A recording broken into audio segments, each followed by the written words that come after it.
Haqiqiy xotirlar haqiqiy dunyoni namoyon qiladi. Hurmatli televizor ko'ruvchilar, yaxshimisizlar? Haqiqiy xotirlar programmamizni ko'rishinglarni qarshi olamiz. Men riyosatchi Qayyum Muhammad. Aldı qisam programmamizda Steyinning Niya nahiyasidagi qumliqning ichkarisida mukammal saqlangan Xan, Jin sulolari davriga tava qadimiy shaharni bayqaganligini, uning dunyoda nomi chiqqan sharqdagi Pompiya shahri Ni xarobiligi ekanligini so'zlagan edik. Steyn bu bayqash jarayonini ömürdeki en unutulgusuz yıllar degan. Chunki Ni xarobiligining qezilishi Steynning ishlarini yuqur pallaga ko'targan. Ni xarobiligidan qezilgan Karoshte yeziqi o'yilgan yog'och putuklar dunyo bo'yicha eng ko'p. Ko'p qism materiallarning turlik aloqa xeti ekanligini jazmlashtirgili bo'ladi. Hindistonda hozir saqlanayotgan qadimki ijtimoiy turmush va siyosiy ahvol xotirlangan materiallarmi mening qo'limdagi Karoshte yeziqidagi hujjatlardek unda qadimiy emas. Steyn bu putuklarni yasash texnikasini nihoyat tezlikda aniqladi. Ostidagi putuk uzunroq, ichki beshi egizroq bo'lib, o'tirsi o'qir shaklida. Ustidagi putuk qisqaroq bo'lib, ostidagisining o'qirga selingan. Qisqa putukning orqasiga chasi shaklli kichik o'qir o'yilgan bo'lib, pechatlash liyi bilan tindirib pechat tamg'isini urishga ishlatilgan. Kendardan ishlangan shoyna o'qirdan o'tkazilib, ikki putuk muqimlashtirilgan. Ikki putukni ayirib ichidagi mazmunni ko'rish uchun faqat pechat liyini buzish yoki kendardan ishlangan shoynani kesib o'tish kerak edi. Shunga uningda maxfiyatlikning oshkorlanishining oldi elingan bo'ladi. Steyn qazgan putuklarda pechat tamg'isi va kandar shoyni bilan bog'langan mukammal saqlangan putuklar intayin ko'p edi. Yiroq sharq g'arb madaniyatlari giralishib ketgandek qiladi. Men topgan pechatlangan aloqa putuklardagi loy pechatga ikki pechat tamg'isi besilgan. Birinchi pechat tamg'isida Jongo yeziqi bor bo'lib, uning mazmunidan Lopnor rayonini boshqaradigan qadimki Pishamshan ma'muriy amaldorining tamg'isi ekanligini belgili bo'ladi. Yana birida bir boshning isxemasi bor bo'lib, g'arbning qadimiy uslubida o'yilganligi ko'rinib turadi. Bu qadimgi zamon tarixining ta'sirli sahifalari. Bu sahifalar Hindiston bilan Jongo va g'arb madaniyatining Iroq O'rta Osiyo rayonlaridagi almashtirishini isbotlaydi.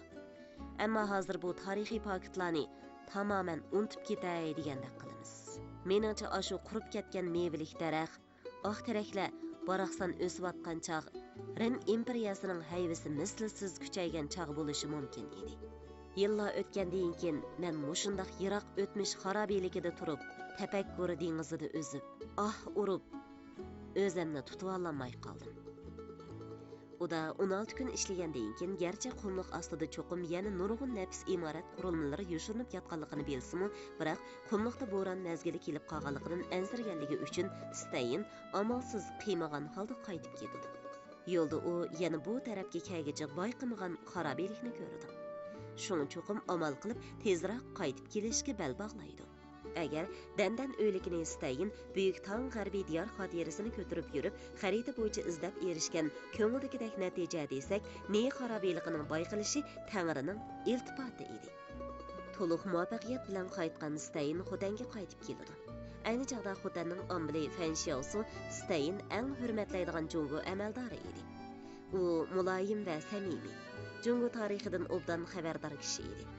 Fan Xiaosu Steynni yo'qlab kelganda, Steyn uningga qezi bilingan vakil xarakterlik madaniyat yodgorliklarini ko'rsatdi. Fan janoblari nihoyat bilimli kishi edi. U menga har xil qadimiy kitoblarning davri, kelish manbai va uning alohidligi qatorliq masalalarni aytib berganda, men nihoyat hayron qoldim.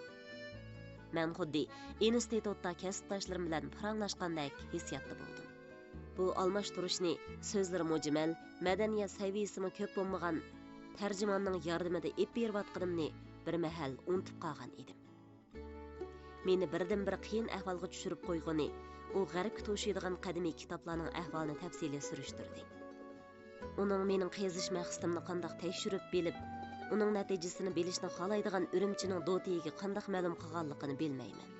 Steynning Shinjongda tekshirish, qizish elib borganligi va qozgan madaniyat yodgorliklarini sanduq-sanduqlab elib ketganligiga qarata nurg'un amaldorlar tushunib bo'lmaydigan jiddiylik his qildi.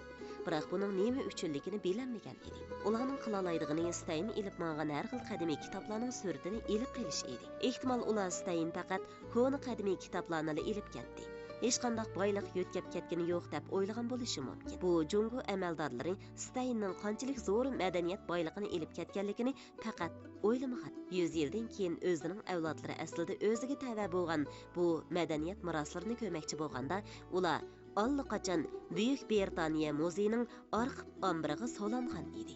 Stalin Xotanda turgan oxirgi kunlarda tayyorlik qilganiga uzun bo'lgan muhim ishni qilmoqchi. Ya'ni maxsus har xil g'alati yoziqdagi kitoblarni sotilgan islom oxuni bilan ko'rishmoqchi bo'ldi. Shu chog'da Stalin ilgari yevropaliklar yuqori bahoda setib olgan qadimgi yoziqdagi g'alati xat putuklarning hammasining yolg'ondan yasalgan saxta buyum ekanligiga %100 ishongan. Xotan ambili Fan Xiaosuning yordami va qo'shilishi bilan islom oxun chirodan tutib kelinib, Stalinning so'roq qilishiga topshirib berilgan. Qo'lidan hamma ish keladigan bu odamni so'roq qilish uzunga so'zildi. Nihoyat uzoq bilingan 2 kunda men ba'ayni Hindistondagi sud zalida turayotgandek hissiyatda bo'ldim. So'roq boshlanganda islom oxun faqat o'zining ilgari Angliya konsuli George Makartning vakili siyoqiga kirib olib, hamma joyda aldamchilik qilgan faktni e'tirof qilgan. Qadimiy kitob xat putuklar boyqalgan naq maydonga borganligini inkor qilgan. Hatto qumliq ichidagi xarobelikni azaldan berib boqmagan ekan. Oxirida Stalin R50 doktorning maqolasini ko'rsatgan. Bu danliq sharq tillari mutaxassisi ko'p yillardan buyon izchil Xotandan chiqqan qadimiy yoziqlarni tadqiq qilayotgan edi. Uning maqolasida islom oxun 1895-yildan 1898-yilgacha Taylimakan qumligida sayohat qilgan va madaniy yodikorliklarni qozg'anlik haqidagi ishlar misol keltirilgan edi. Albatta bu islom oxunning Angliya konsuli George Makartga saxta xat putuklarni setib berganda ko'ngil qo'yib o'ydirib chiqqan yolg'on so'zi edi. Islom oxun necha yil ilgari o'zining yolg'ondan to'qib chiqqan hikoyasining hukumatga topshirgan ilmiy dokladda shunchalik tafsiliy yozilganligini faqatla o'ylab boqmagan edi. Uning asli saqlash iqtidori alohida yaxshi edi.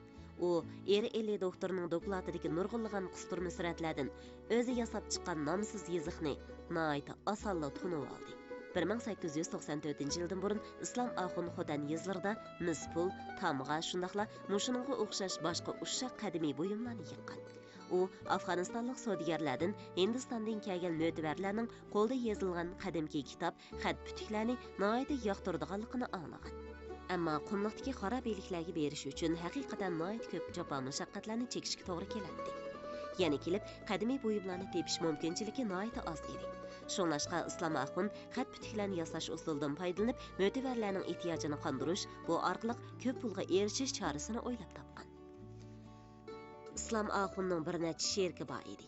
Dastlabda ular dandan o'ylikdan bayqalgan, qo'lda yozilgan haqiqiy kitobdagi savshu xat shaklida Birahman yoziqida yozilgan xatlarni tahlil qilib yozgan. Dastlab yolg'ondan yasalgan bu xatchaklar nihoyat nafis bo'lib, Qashqar, Ladakh va Kashmir qatorliq joylarda yuqori bahoda setilgan. Hech qanday bir yevropalik bu yoziqlarni bilinmagan. Bu hol yolg'on yoziqdagi xat putuklarni yasag'uvchilarni texmi ilhomlantirgan. Qo'lda xat putuk yozishning unumi tuvan, pul tepishga uzun vaqt ketadi. Keyin islom oxun zavodida saxta yoziq o'yilgan yog'och taxta bilan takror besib, turkumlab ishlab chiqargan. Bu saxta yoziqdagi xat putuklar qanchaki g'alati bo'lsa, shuncha yaxshi bahoda setilgan. Keyin bu xat shakllarini tahlil qilish orqali o'sha davrdagi Ulug' Britaniya muzeyida saqlangan buyumlar ichida 12 xil o'xshamagan nusxadagi g'ayri yoziq bayqalgan. Albuki bu faqat yuzaki statistika edi. Islom oxun o'zining saxtalik qilish qilmishining hech qanday jazoga uchirmaydiganligini bilgandan keyin menga qadimiy yoziq va qadimiy qog'ozni yasash jarayoni va usulni og'ziga tegmay so'zlab berdi. Islom oxun o'sha bir to'p odamlar ichidagi aqlliqroq bo'lib, hiligarlikdan uchiga chiqqan edi. Odatdagi xo'tanliklarga o'xshamaydi. Men uning chaqchaq qilib, sizdek aqlliqkansiz. Bundaq nodon kishilarning orasida yashmasligingiz kerak, dedim. Stalinning bir eg'iz chaqchiqini islom oxun rostila meni taklif qildi deb tushunib qolgan. Shunga Stalin Xotandan ketadigan chaqda islom oxun uningdan o'zini Yevropaga elib ketishni o'tingan. Stalin islom oxunni o'zining aldamchilik hunariga kangri zimin izlash qo'ydi bo'lib atadi deb qarg'ashqa qilcha tuzib qilmayla uning talabini rad qilgan. Biz İslam Axun yazgan saxta yeziq və sürətlərini əynili bu saxta yeziq tədqiqatı bilan şug'ullanib, ilmiy maqal yazgan Xornel professorga ko'rsatganda, uning qanchalik ümidsizlanib azoblanganligini tasavvur qilib yetolmaymiz albatta. Bu dangliq tilshunos necha yil vaqt sarf qilib, qadimiy yeziqlarni yeshib chiqqan. Yana kelib, maqolalarni e'lon qilib, hukumatga ilmiy doklad sungan. Kim bilsin, u hech qancha madaniyat saviyasi yo'q xo'tallik dehqonlar o'zi o'ydirib chiqqan yeziq edi. Islom Axun o'zimi qanchalik yeziq, kitob, putuklarni o'ydirib chiqqanligini bilmaydi. Bu bir turkum saxta materiallarni ilmiy sohadagilar keyincha Axun yozmalari deb atagan. Hozirgacha bular Buyuk Britaniya muzeyining arxivxonasida saqlanmoqda. Nurg'un mutaxassislar buni 19-asrning oxiridagi arxeologiya sohasiga qilingan eng zo'r haqorat va Kən ketken Şinjandaki mol hosulluk səpər Stein'nin ekspedisiya iradəsini teximi küçəydi. İlgiri ahiri 27 yıl sərp qılıb, 4 qətim Şinjan arqılıq Cunguğa kelib, Təklimakan qumluğudun Lopnurğıça, andın davamlıq şərqi menib Gansu Dunhuangıçı bağlan. Köp xil til biladigan Stein Uyg'urchig'imi usta edi. U Şinjanda yollangan odamlarning ko'pinchisi u har qitim kelganda uning yollanib ishlaganlar. Stein yeni bir turlik bayqash yoki qizish oxirlashib, sanduqlarni to'shqizib manganda yollanğuvchilarni mukofotlashni unutib qolmagan. Boshqurishi muvofiq, chot so'qishga usta bo'lgan Stein ekspeditsiya oxirlashganda hamisha to'ga va otlarni boshda setib olgan baho bilan ancha farqlanmaydigan bahoda qo'ldan chiqarib etib ketgan. Qishda qumliqda eng tuvan temperatura 0 dan tuvan 40 Selsiya gradusga tushadi. Stein japoga chidig'ini bilan billa mang'an ishchilar bu japoga chidamay qaqshaydi. Steinning butun xiyoli tegiga yetkili bo'lmaydigan bayqash dili edi. U Şinjandagi 2-chi qatimliq ekspeditsiyani Chaqiliq bo'stonliqidagi Miran xarobisidan boshlagan. Qaramoqqa milodiy 8-asrdagi Tibetlar hukmronlik qilgan mezgildagi xarobida hali ham milodiy 3-asrdagi tam rasmlari saqlangan bo'lib, sap Yunan uslubidagi tam rasmlari edi. Men bu xil obrazlar tushirilgan tam rasmlarni dastlab ko'rganda qattiq hayron qolgan edim. Osiyoning markazidagi mushundaq qaqas xilvat Lopnur ko'li bo'yida mushundaq Yunan uslubidagi farishtalarning obrazi chiqishini tasavvur qilmoq haqiqatan tez. Qanotliq farishtalarning cho'ng ko'zlari va ularning bir xil jonliq nazar selishlari, yarashimliq glasdek eg'izlarini ko'rib, qadimiy Misrning Ptolemy va qadimiy Rim davrlaridagi qadimiy qabrlardan chiqqan tam rasmlar ko'z oldimga keldi. Yunan o'g'il qizlarining yoshlik mezgilidagi go'zal qiyofatini qaytadan ko'rgandek bo'ldim. Miran xarobisining qizish jarayonida bu xil farishta tam rasmlardan jami 7si topilgan. Bularning hammasini Stein sanduqlarga qochilib elib ketgan. Ham Buyuk Britaniya muzeyida va Hindistondagi o'zining saqlanmalar ombiriga qo'ygan. Kishilar hozir Miranda bu ko'rkam, hayvatlik butlarni va go'zallikda tangdosh yo'q tam rasmlarni hargizmi ko'rolmaydi. Steindan keyingi ekspeditsiyachilar oq-oqidan kelib, tam rasmlarni so'yib elib ketgan. Natijada bu yer vayron bo'lgan. Stein qaytadigan chog'da bir taraf qilishga ulgurmagan madaniyat yodikorliklarini yana ko'mib qo'ygan. Bir necha yildan keyin u yana bu yerga kelganda bozg'inchilikqa uchragan holatni ko'rib, qattiq echingan. Undan keyin junguliklarni azoblagan yana bir ish Dunhuangdagi Ming uyda yuz bergan. Stein birinchi qatim Şinjandagi tekshirishni tamomlagandan keyin bir necha yilgacha 2-chi qatimliq ekspeditsiyani planlagan. Ham tekshirish doirasini Jungoning g'arbiy shimoliy qismidagi Gansu o'lkasigacha kengaytirish qaroriga kelgan.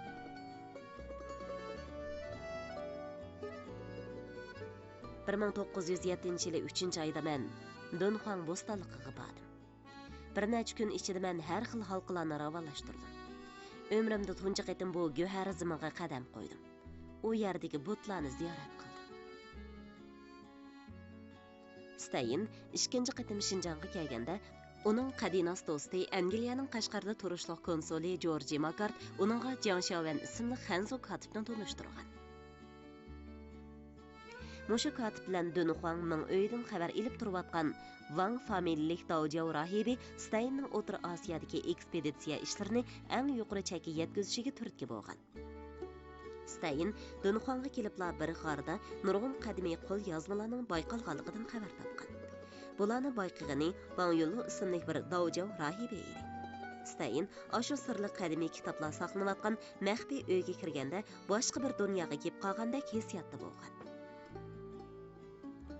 Men qo'lashmagan ham cheklik xanzuch saviyarim bilan Wang Darvishga o'zimning Xuanzang hazratiga qanchalik cho'qindiganligimni hamda uning izini bo'ylab Hindistondan yo'lga chiqib, egiz tog' cho'qqinlaridan halqib, qumliq halokat dengizini kesib o'tib, Dunhuangga tavob qilg'ili kelganligimni aytganimda, u mening gaplarimdan nihoyat ta'sirlandi. Stein Xuanzangning hikoyasiga tayinib yana bir qitim g'alaba qozongan. Jiang begimning vaizlik qilishi va qiziqtirishi ostida Wang Darvish Dunhuangdagi o'ngirda saqlangan qimmatli kitob, husnxat va rasmlarni bir-birlab elib chiqishga boshlagan. Shu kuni yarim kechada sodiq Jiang begim cho'ng bir bog'lam qadimgi qo'lyozmani ko'tarib mening chidirimga akaganda men baxtxush bo'lib ketdim. Men Jiang begimni Wang Darvish bilan kelishib, buning degan o'ngirdagi narsalarni yo'tkaydiganga Jiang begimning o'zi yolg'iz mas'ul bo'lishini aytdim.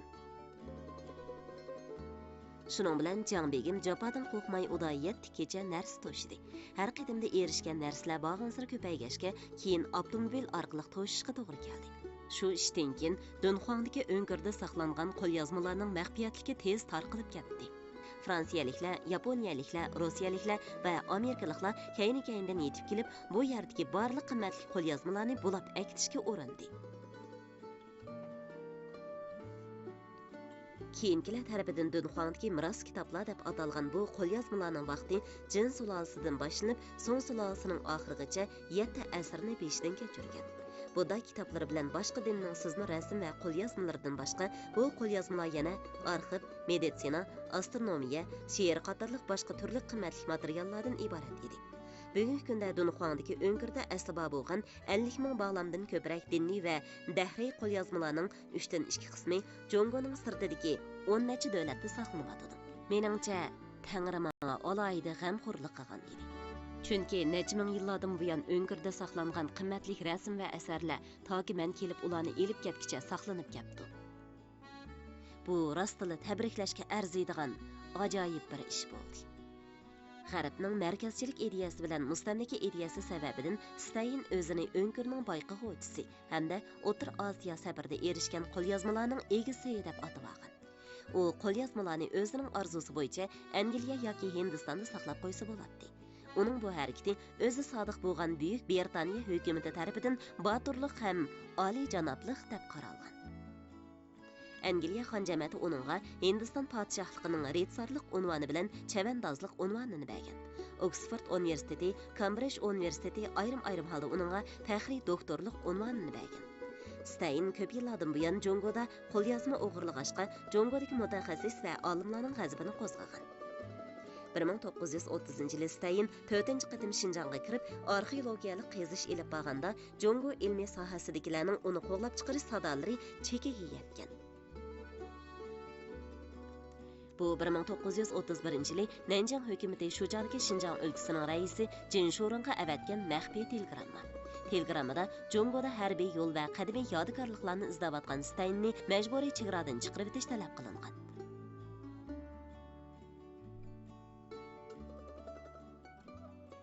Steinning Jongodagi eng oxirgi bir qitimliq ekspeditsiyasi mushundaq o'ng'aysiz holda oyoqlashgan.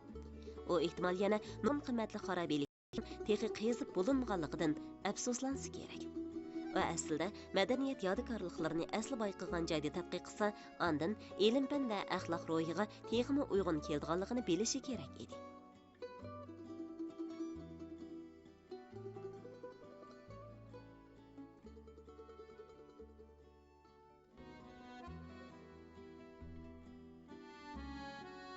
Doktor Wu Xinhua Xinjiang tuprog'ida yurayotgan arxeolog. U ham Jongo ijtimoiy fanlar akademiyasi Xinjiang arxeologiya atratining boshlig'i bo'lib, Xotan Chira nahiyasida tadqiqot xizmati bilan shug'ullanganiga 10 yil bo'ldi. 2002-yildan boshlab arxeologiya atrati Chira nahiyasi Damiko yezisini qazgan. Dunyodagi eng kichik, eng mukammal saqlangan Budda ibodatxona kutubxonasidan boshlab o'zaro birlashgan Taylimakan bo'stonliqidagi o'zgacha shakldagi botxona xarobalari to'pi tadrijiy oshkorlanishga boshlagan.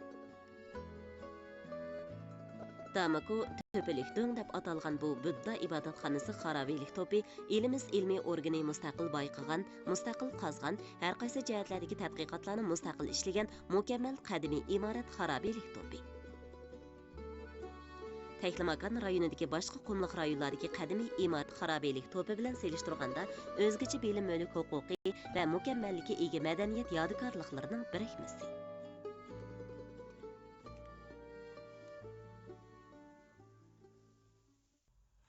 Vaqt aqqan sudek o'tmoqda.